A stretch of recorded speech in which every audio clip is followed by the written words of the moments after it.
السلام علیکم ورحمۃ اللہ وبرکاتہ۔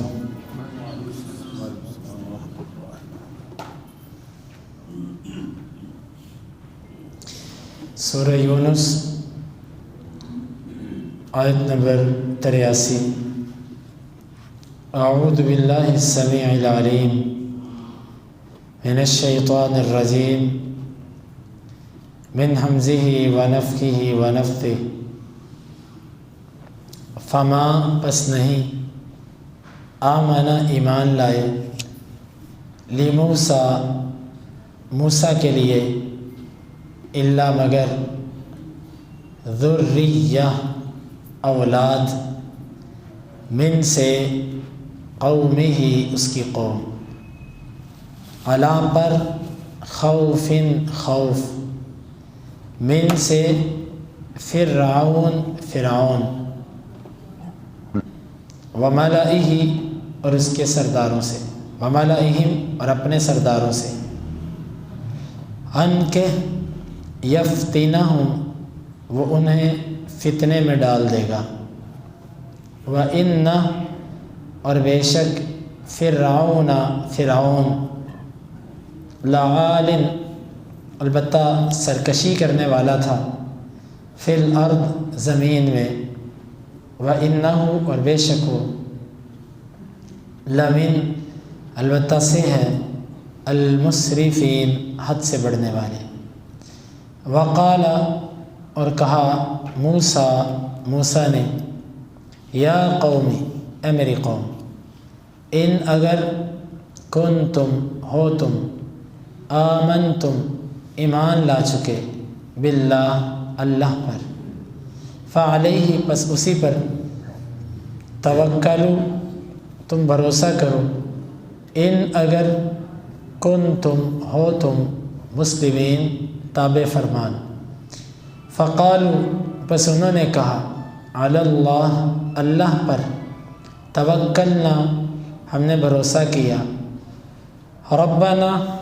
اے ہمارے رب لا تجعلنا نہ تو ہمیں بنا فتنہ آزمائش للقوم قوم کے لیے الظالمین ظالم ونجینا اور تو ہمیں نجات دے برحمتک اپنی رحمت کے ساتھ من سے القوم قوم الکافرین کافر واوحینا اور ہم نے وحی کی الی کی طرف موسیٰ واخیہ اور اس کے بھائی کے ان کے تبوّا تم دونوں بناؤ لقومکما اپنی قوم کے لیے بمصر مصر میں بیوتا گھر وجعلوا اور تم کرو بیوتکم اپنے گھروں کو قبلہ جانب واقیموا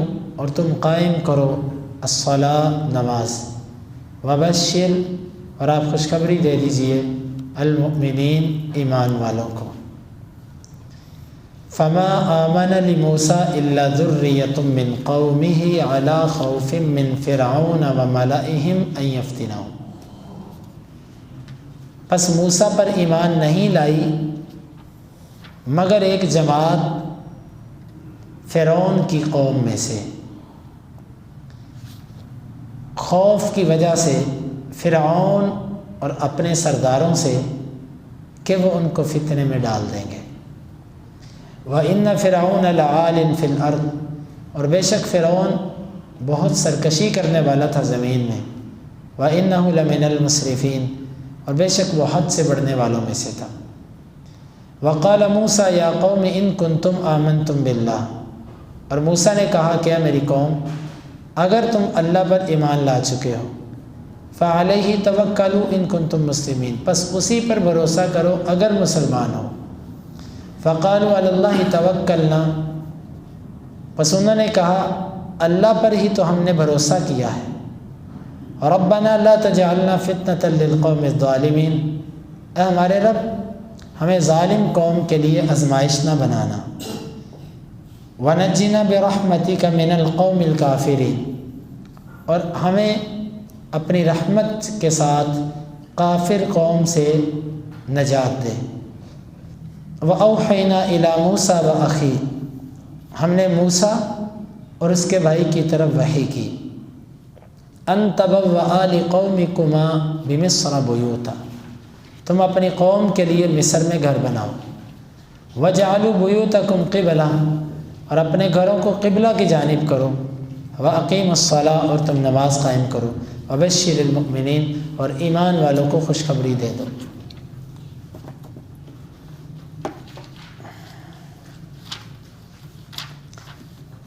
پہلی آیت مبارکہ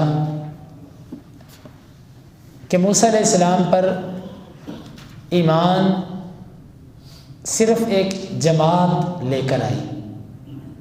یہ جماعت کون سی تھی؟ اس کے بارے میں مفسرین کے دو اقوال ہیں۔ ایک قول یہ ہے کہ قوم ہی کی ضمیر یہ موسیٰ علیہ السلام کی طرف ہے، کہ موسیٰ کی اپنی قوم میں سے چند نوجوان، چند لوگ ہی اس پر ایمان لائے۔ موسیٰ کی اپنی قوم بھی ساری کی ساری اس پر ایمان نہیں لائی تھی۔ کیوں نہیں لائی؟ فرعون کے ڈر کی وجہ سے اور اپنے سرداروں کے ڈر کی وجہ سے۔ یہ رائے امام ابن جریر طبری رحمہ اللہ کی ہے اور ان کے ساتھ کچھ دیگر مفسرین کی۔ دوسرا قول یہ ہے کہ قوم ہی کی ضمیر فرعون کی طرف ہے، پس نہیں ایمان لائے موسیٰ پر اس فرعون کی قوم میں سے مگر چند نوجوان۔ باقی ایمان کیوں نہیں لائے؟ فرعون اور اپنے بڑے سرداروں کے ڈر کی وجہ سے۔ یہ رائے امام ابن کثیر رحمہ اللہ کی ہے اور ان کے ساتھ دیگر مفسرین۔ وہ یہ کہتے ہیں کہ موسیٰ علیہ السلام کی جو قوم تھی وہ تو موسیٰ کے آنے سے پہلے بھی مسلمان تھی، وہ نبیوں کی اولاد ہونے پر پہلے سے فخر کرتے تھے اور وہ نبیوں کے انتظار میں تھے، وہ کیسے موسیٰ کے مخالف ہو سکتے ہیں؟ اللہ عالم بالصواب۔ بظاہر امام ابن کثیر کی بات مضبوط معلوم ہوتی ہے، لیکن اللہ تعالیٰ بہتر جانتا ہے۔ فرعون نے سرکشی کرنے والا تھا زمین میں، اور وہ حد سے بڑھ جانے والا تھا۔ یعنی حد سے بڑھنے والا، بعض لوگ ہوتے ہیں نا کہ وہ جس کام کی طرف نکلتے ہیں اس میں حدوں کو تجاوز کر جاتے ہیں۔ بس فرعون بھی اس مزاج کا تھا کہ حد کو کراس کرنے والا تھا، اللہ کی بنائی ہوئی حدوں سے آگے گزر جانے والا۔ موسیٰ علیہ السلام نے کہا کہ تم اپنے ان سرداروں اور فرعون سے اتنا نہ ڈرو، اگر اللہ پر ایمان ہے تو اس پر پھر بھروسہ بھی کرو، اللہ پر توکل بھی کرو، خالی ڈر ہی نہ رکھو اپنے پر۔ اللہ پر توکل بھی کسی چیز کا نام ہوتا ہے، یعنی تم اپنے دماغ پر اتنا فرعون اور اس کے سرداروں کا خوف سوار کرو گے تو آخر اللہ کا خوف بھی کسی چیز کا نام ہے، اللہ پر اعتماد بھی کچھ ہونا چاہیے۔ اتنا نہیں انسان کو اپنے دماغ پر قرب و جوار کے ماحول کو سوار کرنا چاہیے، جس طرح کہ آج ہمارے معاشرے میں لوگوں نے اپنے دل و دماغ پر برادری، رشتہ داری، علاقہ، قوم، قبیلہ، کاروبار، ان کو یوں سوار کیا ہوا کہ ایک طرف اللہ کا حکم ہے اور ایک طرف یہ باتیں ہیں، وہ ان کو دیکھتے ہیں اللہ کے حکم کو چھوڑ دیتے ہیں۔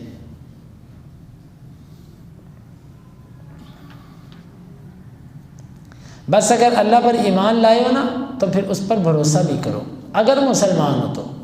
اس سے معلوم ہوتا ہے کہ مسلمان کا رب پر بھروسہ ہونا چاہیے، جس طرح کہ اگر مسلمان ہو تو رب پر بھروسہ کرو، بھروسہ ہونا چاہیے۔ اور یہاں سے یہ بات بھی معلوم ہوئی، کسی کے ڈر کا مطلب یہ بھی نہیں کہ انسان ایمان ہی نہ لائے۔ ہاں، کسی کے ڈر کی وجہ سے انسان کسی عمل کو پوشیدہ تو رکھ سکتا ہے، لیکن اس کے بارے میں عقیدہ بھی نہ رکھنا، دل کے اندر ہی اس کو ختم کر دینا، یہ خوف کا کوئی درجہ نہیں ہے، نہ اس میں کوئی عذر ہے خوف۔ کم از کم انسان ایمان رکھے، چپکے سے اس پر عمل بھی کرے، ہاں کھل کر عمل نہ کرے ڈر کی وجہ سے، ٹھیک ہے۔ فقالوا علی اللہ توکلنا، انہوں نے کہا اللہ پر ہی تو ہم نے بھروسہ کیا۔ پھر کہا اللہ ہمیں ظالم قوم کے لیے آزمائش نہ بنانا۔ ظالم قوم کے لیے آزمائش کا مطلب مفسرین نے اس کے دو مطلب بیان کیے۔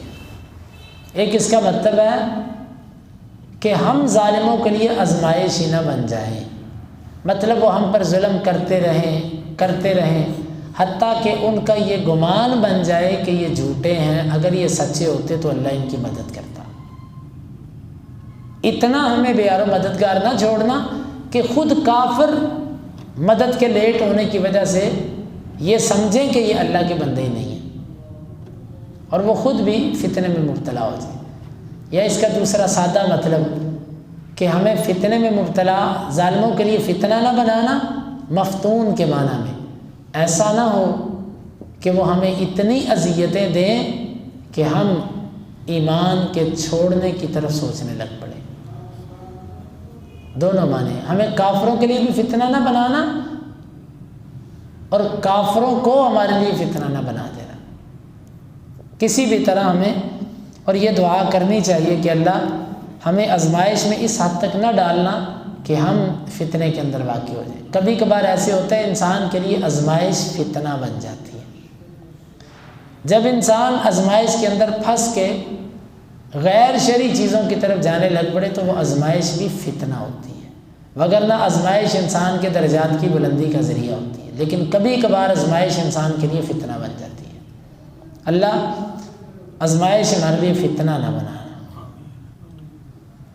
وَنَجِّنَا بِرَحْمَتِكَ مِنَ الْقَوْمِ الْكَافِرِينَ، اور اپنی رحمت کے ساتھ ہمیں کافر قوم سے نجات دینا۔ پھر اللہ تعالیٰ نے فرعون نے جس وقت یہ مسلمانوں کا اجتماع اور ان کا اکٹھ دیکھا، کیونکہ پہلی امتیں جو تھیں ان پر لازم تھا کہ وہ اپنے عبادت گاہوں میں آ کر عبادت کریں، اپنے گھروں میں یا اور کسی جگہ پر ان کا نماز پڑھنے کی رخصت نہیں تھی۔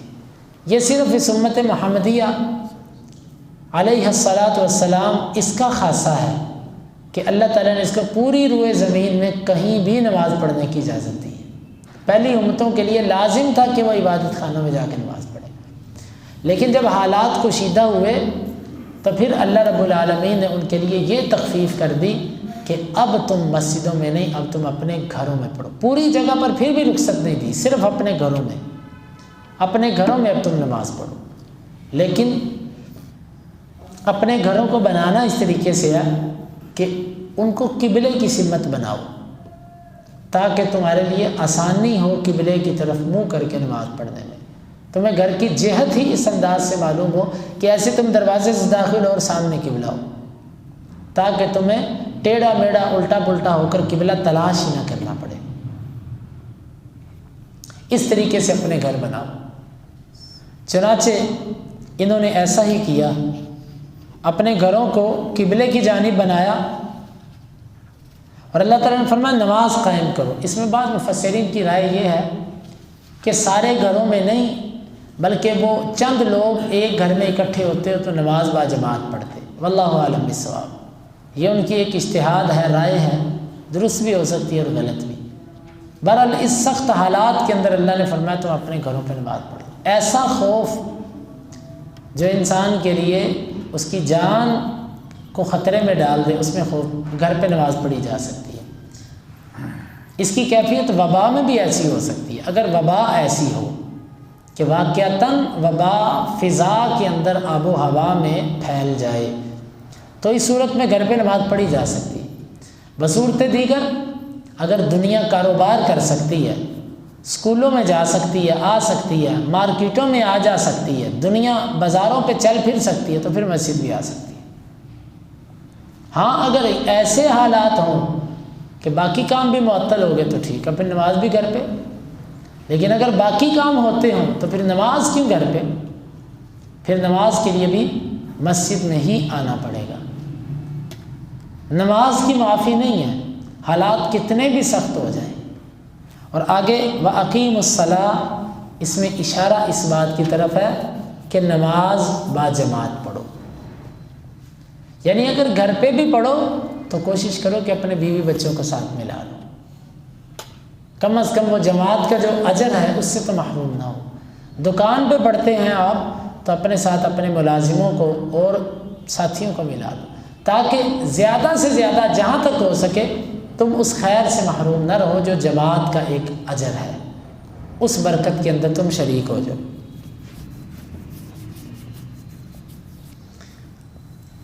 وَأَقِيمُوا الصَّلَاةَ، اور تم نماز قائم کرو، وَبَشِّرِ الْمُؤْمِنِينَ، اور ایمان والوں کو خوشخبری دے دیجیے۔ اللہ رب العالمین سے دعا ہے کہ اللہ تعالی ہمیں ان آیات کو سمجھنے کی اور عمل کی توفیق عطا فرمائے۔ آمین۔